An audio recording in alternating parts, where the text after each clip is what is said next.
நீங்கள் நின்றுட்டுருக்கீங்க சார்?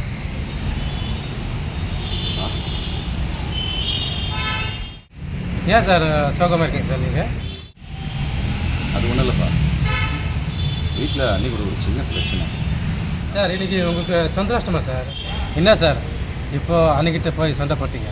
ஆமாங்க, இன்றைக்கி சந்திராஷ்டமம். நீ சொல்கிறது கரெக்டு தான்.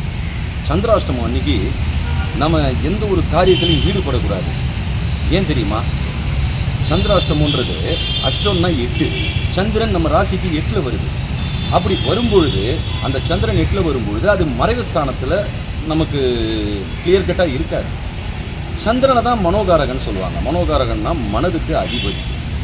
இந்த மனதில் எழும்புகிற எண்ணங்கள் எல்லாம் சரியாக கட்டுப்பாட்டுக்குள்ளே வர்றதுக்கு சந்திரனுடைய உதவி அவசியம் ஏற்படுது நமக்கு. ஆனால் இந்த சந்திராஷ்டமம் சமயத்தில் சந்திரனோட மறைவின் காரணமாக இல்லை அவருடைய எழுச்சியின் காரணமோ அது ஜோசியர்களுக்கு தான் சரியாக தெரியும். ஆனால் இந்த ஒரு விஷயம் நமக்கு ஆணித்தரமாக பெரியவங்களால் சொல்லப்படுது. இந்த மாதிரி சமயத்தில் நாம் எந்தவித நல்ல காரியங்களையும் ஈடுபடக்கூடாது. நல்ல காரியங்கள் மீன்ஸ் இப்போ ஒரு முடிவெடுக்கிறீங்க, ஒரு வேலைக்கு போகிறத பற்றி முடிவெடுக்கிறீங்க, இன்டர்வியூவை பற்றி முடிவெடுக்கிறீங்க, ஒரு இப்போ பங்கில் இன்வெஸ்ட்மெண்ட் பண்ண முடிவெடுக்கிறீங்க. இந்த மாதிரியான முடிவுகளெல்லாம் நம்ம தள்ளி போடுறது நல்லது. காரணம் என்னென்னா சந்திரன் மனோகாரகன் சொல்லியிருக்கிறதுனால, அதாவது மனதுக்கு அதிபதி. இப்போ பௌர்ணமி டைம்லலாம் பார்த்தீங்கன்னா கடல் அலைகள் மேலே எழும்பும்.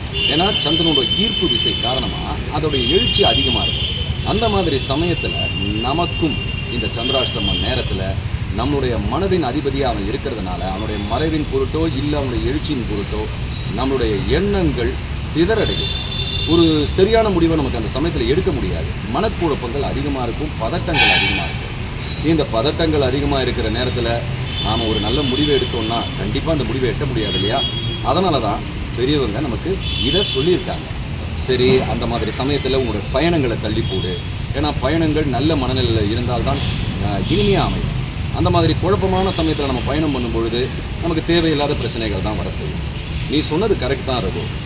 நான் என் மனைவி கிட்ட இன்றைக்கி வாயை கொடுத்துக்கக்கூடாது.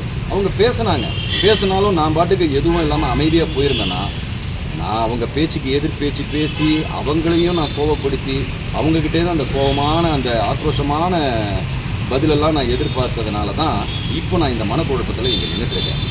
அதனால தான் நேயர்களே, நீங்களும் சந்திராஷ்டமம் டைமில் உங்கள் ராசிக்கு சந்திர பகவான் அஷ்டமம் அப்படின்னு பிடிச்சிருக்கிற நேரத்தில் 2.5 நாளைக்கு நீடிக்கும். அந்த மாதிரி சமயத்தில் கடவுள் தியானத்தில் அதிகமாக ஈடுபடுங்க. ஏன்னா நம்மளுடைய மனக்குழப்பங்கள் கட்டுப்படும் கடவுள் தியானத்தில் ஈடுபடும்போது. அந்த மாதிரி சமயத்தில் கடவுளை தியானம் பண்ணிக்கிட்டு நல்ல முடிவுகளை எடுக்காமல் தள்ளி போட்டிங்கன்னா நிச்சயமாக அந்த நாள் உங்களுக்கு ஈஸியாக தள்ளிட்டு போயிடலாம். அந்த கெடுதல்லேருந்து நம்ம நிறைய விஷயங்களை தள்ளிட்டு போயிடலாம். அதனால் கடவுளுடைய சிந்தனை நம்மை அந்த நாளில் மேம்படுத்தும். மறந்துடாதீங்க, சந்திராஷ்டமம் டைமில் உங்கள் ராசிக்கு எப்போ வருதுன்னு பாருங்கள். அந்த சமயத்தில் நல்ல முடிவுகள் எதுவும் எடுக்க வேண்டாம். பயணங்களை ஒத்தி போடுங்கள்.